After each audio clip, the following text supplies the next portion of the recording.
Chapter आपका 2 जो chapter का नाम है प्रकाश का अपवर्तन। प्रकाश के अपवर्तन में आज हम लोग लेंस सूत्र सिद्ध करेंगे, लेकिन अवतल दर्पण द्वारा।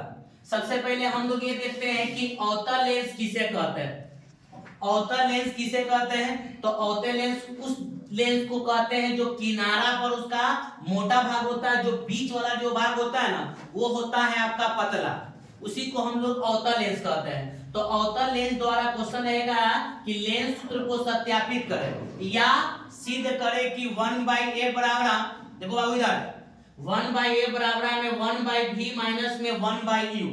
मतलब अवतल लेंस द्वारा ये तो डायरेक्ट क्वेश्चन ये पूछ सकता है कि 1/a बराबर में 1/v माइनस में 1/u। कभी कदार क्वेश्चन क्या होता है कि डायरेक्ट पूछ देता है कि 1/a बराबर में 1/v माइनस में 1/u। तो आप कोई भी लेंस द्वारा आप सिद्ध कर सकते हैं, या तो अवतल लेंस द्वारा या तो उत्तल लेंस द्वारा, किसी प्रकार का कोई दिक्कत नहीं होगा। लेकिन अगर लेंस का प्रयोग कर दिया कि अवतल लेंस द्वारा सिद्ध करें, तो भैया आपको अवतल लेंस द्वारा ही सिद्ध करना पड़ेगा। अगर उत्तल लेंस बोल दिया तो उत्तल लेंस द्वारा ही सिद्ध करना पड़ेगा। ठीक है, तो फिगर आप देख लीजिए कौन सा आपका है।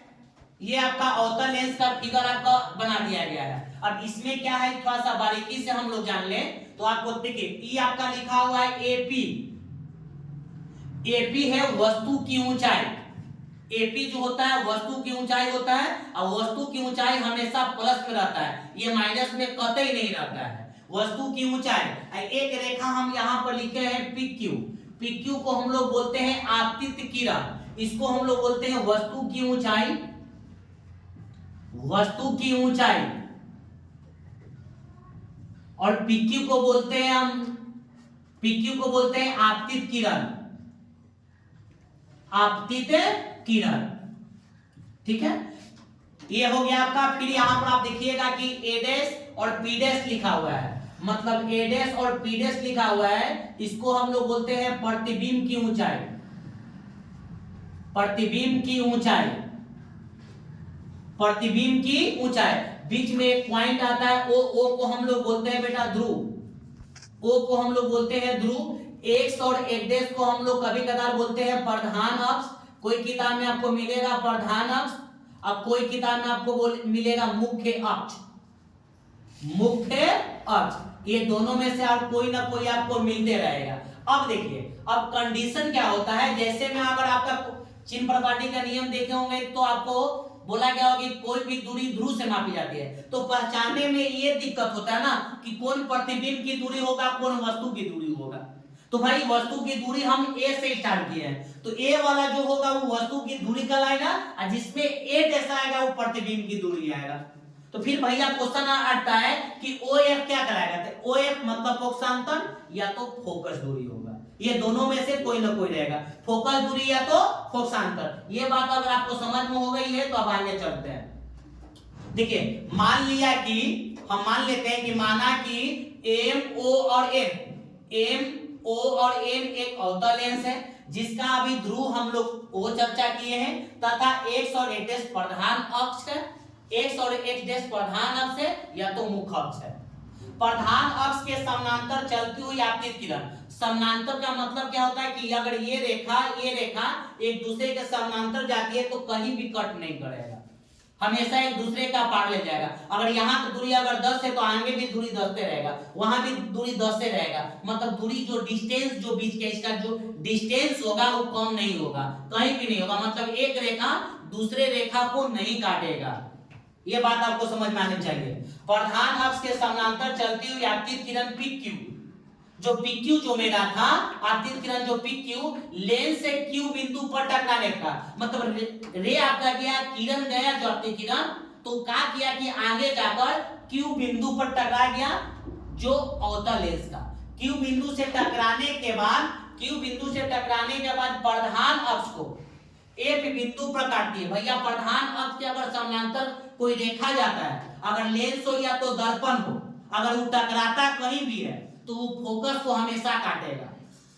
बात दिमाग में घुसा लीजिए, या तो लेंस हो या तो दर्पण हो, अगर समानांतर जाएगा प्रधान अक्ष के, अगर लेंस पर भी कहूं भी टकराए या दर्पण में भी टकराए तो हमेशा फोकस को काटेगा। तो 100% काटेगा। या तो आप लेंस में जाइए या तो दर्पण में जाइए, उससे कोई उसका मतलब नहीं है। टकराने के बाद फोकस को काटेगा तो काटेगा, ये 100% है। देखिए तो ये टकराया Q बिंदु पर, तो फोकस को ये काट दिया, फोकस को यहाँ पर काट दिया। वही हम लिखे हैं, जो है वही लिखना है, दूसरा अपना विधि नहीं है कि टकराने के बाद प्रधान अक्ष को एक बिंदु पर काटती हुई परिवर्तित हो जाती है या तो चली जाती है। परिवर्तित लिखो या तो चली जाती है, कोई लिखो, कोई फर्क नहीं पड़ता है। कभी कोई में किताब में देखिए कि चली जाती है या सीधे निकल जाती है या परिवर्तित हो जाती है, बहुत सारा रहता है। वस्तु एपी, जो वस्तु आपका एपी है, जो चर्चा के शुरुआत में, वस्तु एपी का काल्पनिक एवं सीधा प्रतिबिंब ए डैश पी डैश बनता है।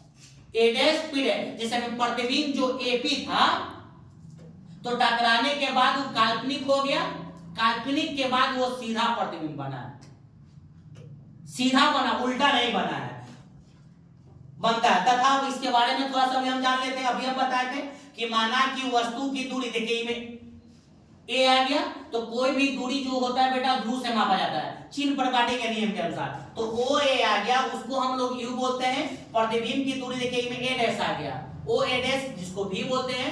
फोकल दूरी ओ एफ या फोकसांतर जिसको हम लोग एफ बोलते हैं।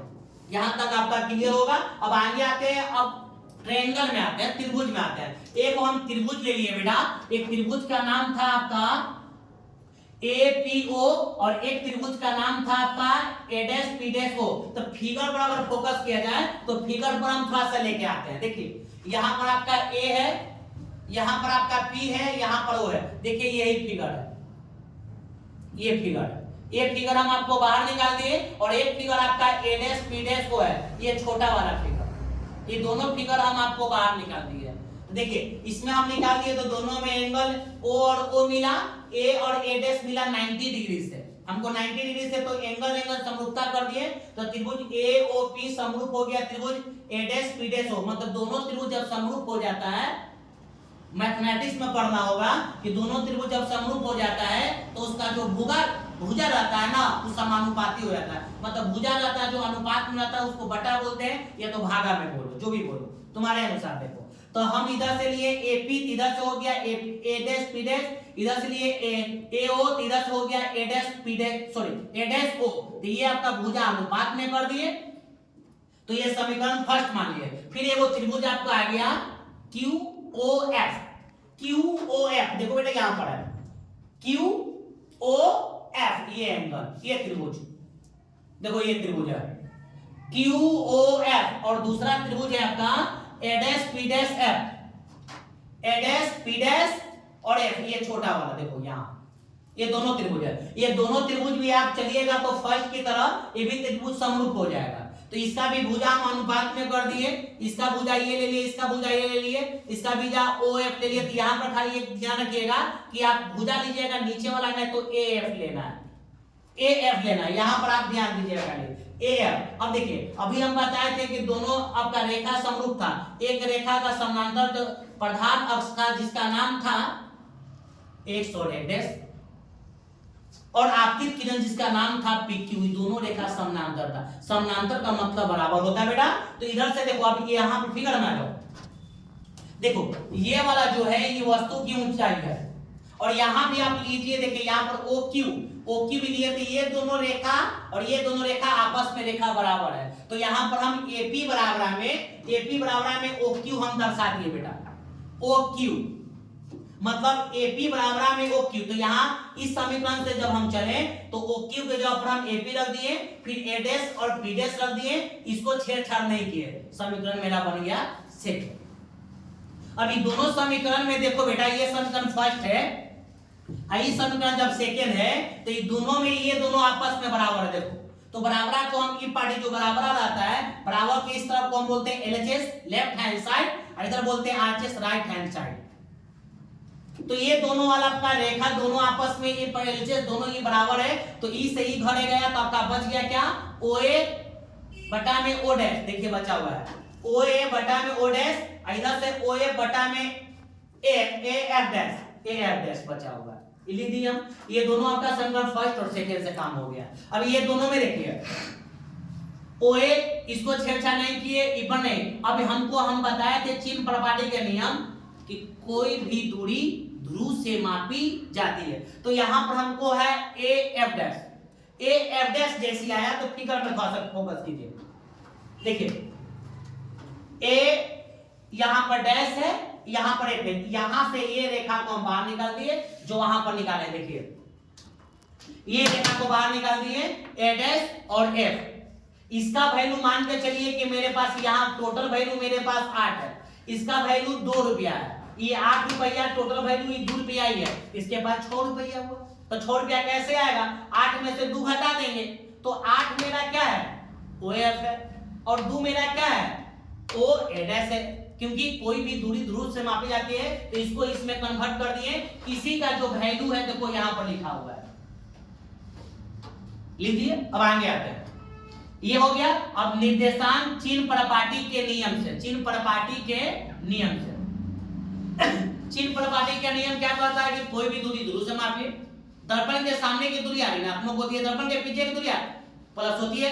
सॉरी, दर्पण के आगे की दूरी ऋणात्मक होती है, दर्पण के पीछे की दूरी क्या होती है? धनात्मक होती है। तो दर्पण के जितना भी आगे के दूरी रहेगा वो माइनस में होगा, क्योंकि प्रतिबिंब की सॉरी वस्तु की ऊंचाई को छोड़कर बाकी सब टोटल के टोटल माइनस में होगा। देखिए ओ हम अभी बताए थे, यहां पर फिर देख लीजिए।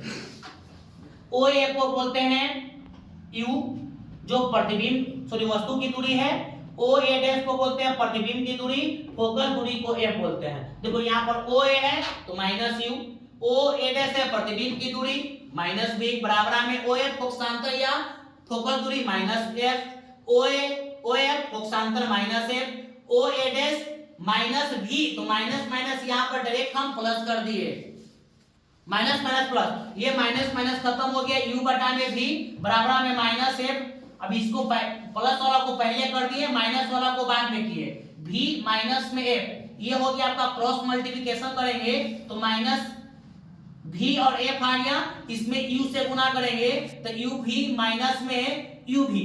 अब यहां पर क्या करिए कि दोनों तरफ आपका माइनस u v से भागा देने पर, दोनों तरफ भागा देना है, एक तरफ नहीं, दोनों तरफ माइनस यू भी से भाग देने पर, तो जब भाग दिए तो यू भी एफ माइनस यू भी एफ माइनस यू भी एफ, माइनस बी से माइनस बी कट गया एफ से, तो 1 बाई यू बचा। इनमें यू भी कट गया तो माइनस 1 बाई एफ बचा। ये माइनस माइनस प्लस हो गया, यू से यू कट गया, एफ से एफ कट गया तो 1 बाई भी बचा, तो माइनस माइनस प्लस। अब इसको क्या कर दिए कि ये माइनस में था तो इसको दे दिया तो प्लस में, देखिए यहां पे कर दिया। आई प्लस में था ऊपर गया तो क्या हो गया? माइनस में। ये आपका क्या हो गया? क्लियर? कोई दिक्कत? किसी को भी अगर डाउट है तो बोलिए, समझा।